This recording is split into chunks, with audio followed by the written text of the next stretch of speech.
Hello everyone, Simon here from the Whales of Wall Street, an XDC update video for you guys today. We're going to the chart a bit later in the video, and we'll also go through some key fundamental aspects of XDC in relation to trade finance. That also includes things like supply chain management as well.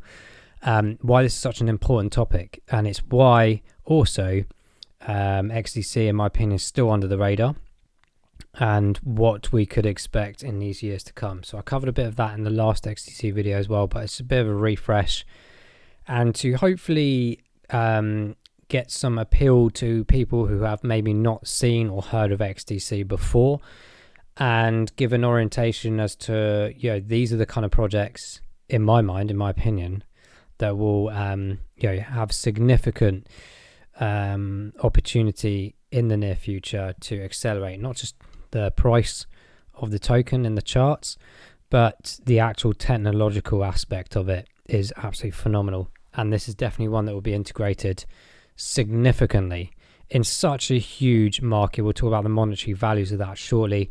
Before we go any further, don't forget please to smash that subscribe button and hit the like button as well if you're enjoying the content. Let us know in the comments below any other gems or assets you want us to cover. Not a problem at all. I'll try my best to get through them all. We've also got the hydrogen channel kind of launched, but I haven't done anything with it yet. Hopefully get a couple of videos done this week. So if you're interested in stocks and shares as well and ETFs, I'm going to be plastering some videos in there and on hydrogen related projects and companies. And also I will be creating an AI one as well. So it'll be a bit of a mix of some crypto AI aspects, including AI agents, which I know loads of you out there are probably heavily involved with. I personally actually am not. Have my reasons, and I've got my current portfolio that's doing well for the last 4 or 5 years. But that doesn't mean I can't do videos with the vast knowledge and career that I've had in AI for, coming up 10 years or maybe more actually now. So look out for that as well. We'll also dabble into some of the AI stocks in relation to that, maybe a bit of biotech, who knows. Anyway, back to crypto. Don't forget to check this video out from a couple of years ago. These were my predictions and thoughts around 2025. So we'll definitely be doing a recap video at the end of this year around this, particularly after November, which is when I kind of instigated that we will see some significant moves around this time as the new financial system gets turned on with the phenomenal machine that is the RTGS. So check that out, go into a bit of depth on that. It's one of my older videos, so apologies, the camera was a bit weird, I think, at that time. So there we go. Let's go into the topic of XDC, guys. So first and foremost, the last sort of 48 hours or so have been really interesting for XDC price point wise. We've seen, I think, the highest it's been for like maybe 4 years, as it says here, which is fantastic. I think there's definitely more to go from here. XDC has always been in my portfolio for a long time, probably since the early days of coming into crypto for the first time. It was that one, XLM and XDC. I used to call it like the triple X, if you like. All have different orientation of capabilities and what they're trying to achieve with their own technology and platforms. XDC stood out for me personally because I very much liked that channeling of public ledger system and a private one as well. So eventually having that ability to accommodate both, which I think a lot of chains out there now have kind of accommodated that as well, of course. Not suggesting that XDC is massively unique, but it focused from those early days in that capacity.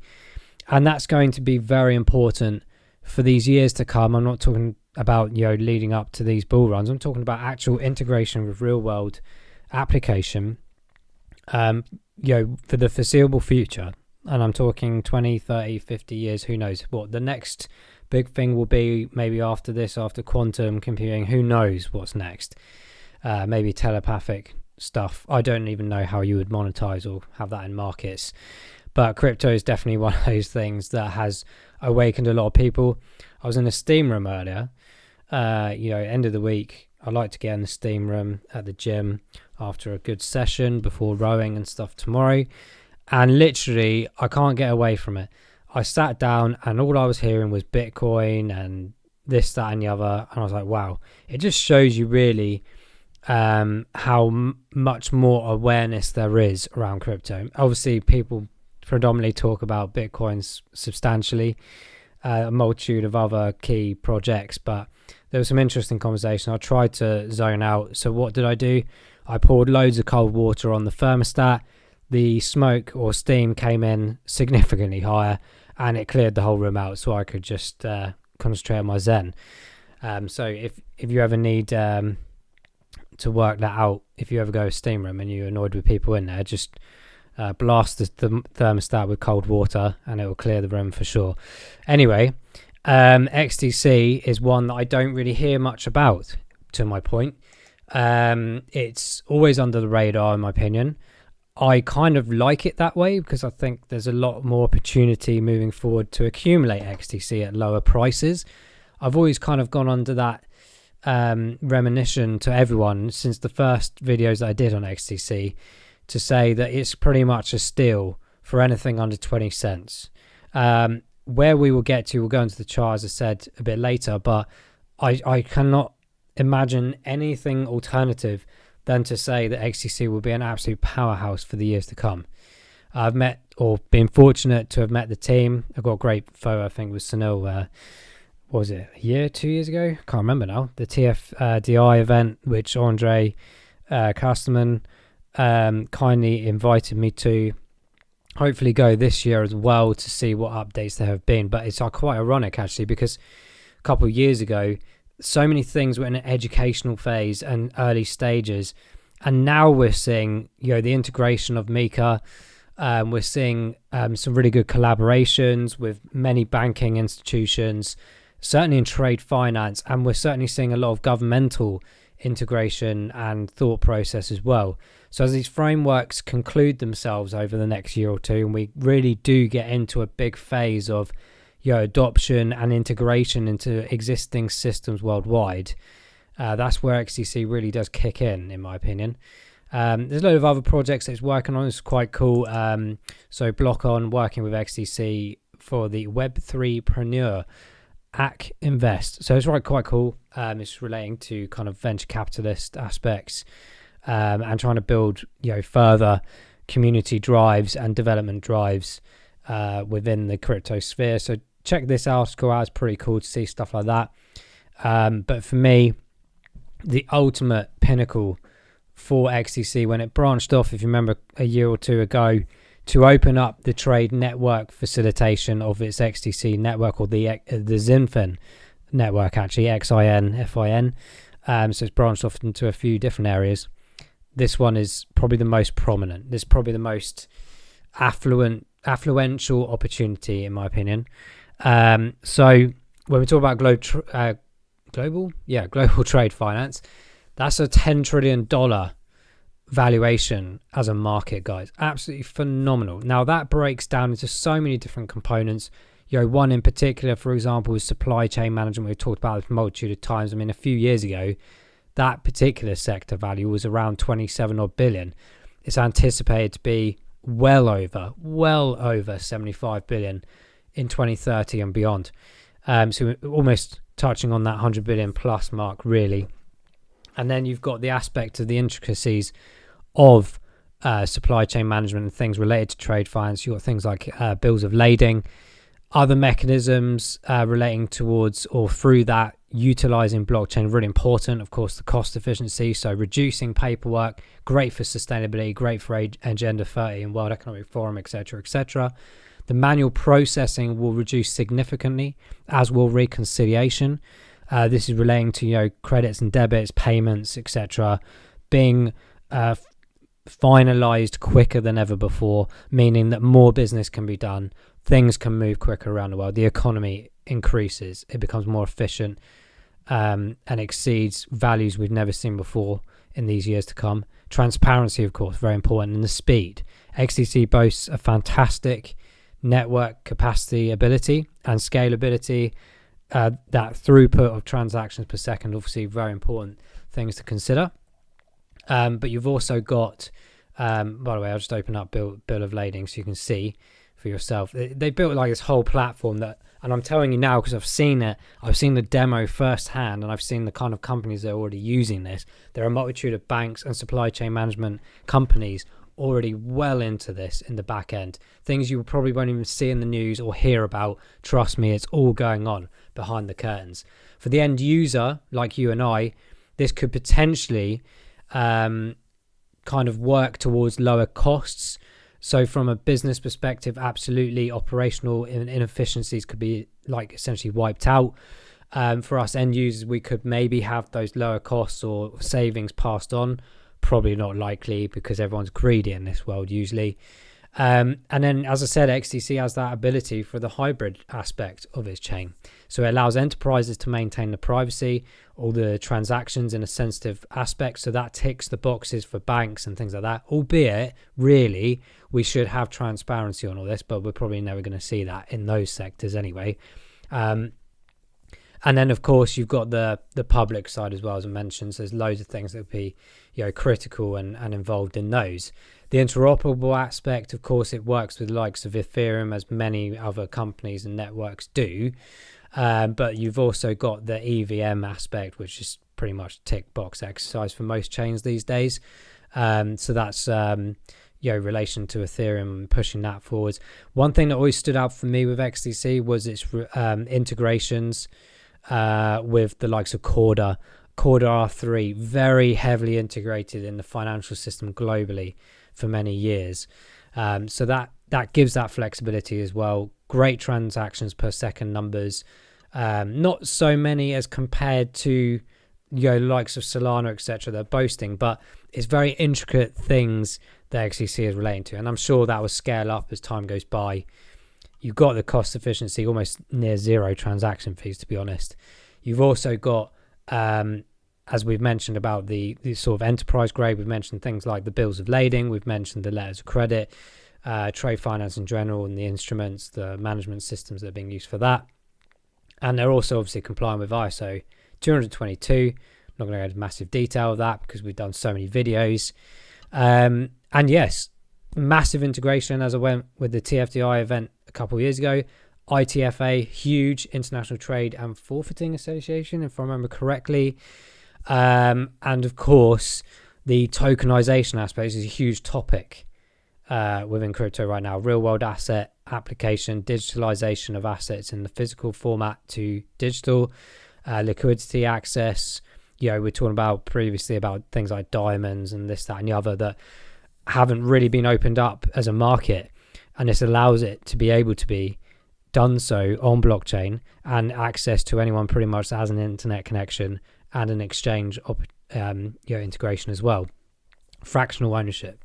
So XDC can tick all these boxes, but imagine doing that on not just a public, retail investor perspective, we talk about diamonds. Imagine doing that at an institutional enterprise level as well on anything and everything.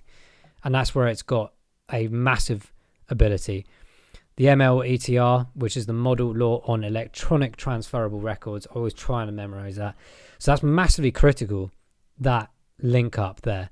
So we talk about the e-bills, the lading, the credit. This all has to be under the new laws and regulations, the new standardizations, which is across Europe right now, and it will filter across the world as well. So massive global alignment there, reduces the inefficiencies we talked about before, and has that compliance from an international regulatory perspective. Mentioning some of those bits here, I'm just trying to pull out the things I learned over the last couple of years in that aspect. The legal aspect as well is obviously very important, and it's something that it adheres to. So there's a bit of a overview, a bit of a thought process as to why XDC can be so big in the near future. But this is probably a good point to get into the chart of XDC. Let's switch the screen over to this, the XDC chart. As I said, the last 48 hours have been fantastic, taking us from the 9 cent or 10 cent resistance level that we talked about in the last video, shot through that almost 2 levels really of the long-term fib levels and some of the mid-term ones also, ticking off that 12.2 cent mark, and the 15.5 I think was hit as well. So if we actually just zoom in quickly on that point, I think it hit nearly 16 cents, wasn't it? 15.79, so not far off at all. We've obviously seen a bit of reduction in that, and it's now pretty much settled on this fib level here, 13.8-ish. I haven't moved any of these around, by the way. Interesting to see if we stabilize between there and the 12.7. If we do, and more narrative and more excitement comes out, we could potentially be retesting that 15.4, getting some stability there, and potentially pushing up to the 18 cents. Who knows? We're so close to the previous all-time high. Now, I'm a long-term holder of XDC. I haven't been selling any. I'm very tempted at this moment in time, or thereabouts around the 15 cent mark, to do so. I missed the one yesterday or the day before, but I'm very intrigued by towards that 19-20 cents. We'll definitely see some resistance there because, you know, psychologically, being the previous all-time high, you're going to naturally have that. However, the RSIs on the bottom left here are suggesting that we've still got some more push available in this chart. So let's see how that plays out. I'm not getting excited right now, but maybe in the next day or two, if we can stabilize this area, we definitely could push up to the next one. Equally, though, we could argue that we need to come and retest that 10 or 11 cents mark, because if we do that and bounce off there, then happy days, because we could really push up to these higher regions then. In the long run, as I've mentioned in previous videos, that the ultimate goal in 2025, in my opinion, could easily be between that sort of 30 and 50 cents. This is probably more potentially realistic. I think any higher than that would be quite difficult on the long run, based on the previous all-time highs and one of the lower points back then. It is suggesting that maybe 80 cents is the pinnacle. We could definitely do that this year. It just really depends on market aspects, the variables behind that. Also, the narratives and the marketing coming out of XDC. As an investor, you're always going to look at things like that. And potentially, hopefully, a narrative swinging back at some point, perhaps maybe even nearer to November, when that RTGS system goes live, etc. When people start going back to the ISO 222 narratives, etc. My point I made in the WhatsApp group the other day was that eventually, whether it's this year or in 2 years, 5 years, 10 years, all the money that's being made in memes and AIs, etc., I'm telling you now, 90% of these kind of projects will disappear. They will never survive. They will either get bought out, they will do well, get liquidity, and reinvent themselves and stay steady and keep going. Some of them will continue to do well and be very, very good protocols, like virtuals, for example. But a lot of that money will eventually get bored with retail investors, and it will come back to what I call the legacy projects. The ones from 5, 6, 10 years ago. Because they're the most stable, really, and the ones that you would probably have more so in a pension fund and things like that for the future. So if you think of that trend moving forward, that's why I've not really been in a rush to sell XDC. That's not to say in 5 years it might completely collapse and disappear and I've lost everything anyway. That's why we DCA in and out as and when we can, but with specific targets. I'm not interested in 10 cents, 12 cents. I'm interested in near 20 cents as an initial takeout, but I'm more interested in the ability of XDC getting up towards 80 cents, $1 moving forward. Beyond that, in say 4 or 5 years time in the next cycle, 28 to 2030. Loads of people have different strategies and thoughts and opinions. Mine's been working so far. That's just mine. I'm not one to rush into other projects or get excited too much about others, because I've got so many in the portfolio already. That's just me. Loads of people coming in new, they want to make quick money or this, that and the other. Absolutely go for it. So I'm really excited for everyone, really, because this market has been great so far in the last 2-3 months in general, not just XDC but everything. And long may it continue, and long may everyone obtain profits from it. Just be cautious about everything as you go along, remove the emotion, and keep a grounded mind. Indicators on the right hand side here for XDC are fantastic. I'm really pleased to see this. I think it's a phenomenal project. I think it's a great team behind it. The technology is brilliant. The market that it's involved in is absolutely gigantic. So I think we're in the early stages for sure. I think there's a lot more to come. Let us know your predictions and thoughts in the comments below. I'm going to try and wrap that up there, as we just talked about some of those key areas to look out for in terms of opportunities where it could dip down to where we could get to in the next few days or weeks if it sustains itself in these current areas. But guys, it's super exciting. Maybe it will stay under the radar for longer, who knows, but at some point it will flip, because people will start really getting engaged with this and understanding how big an opportunity this is. Thanks for watching, guys. We'll see you in the next XDC video. Take care. Bye bye.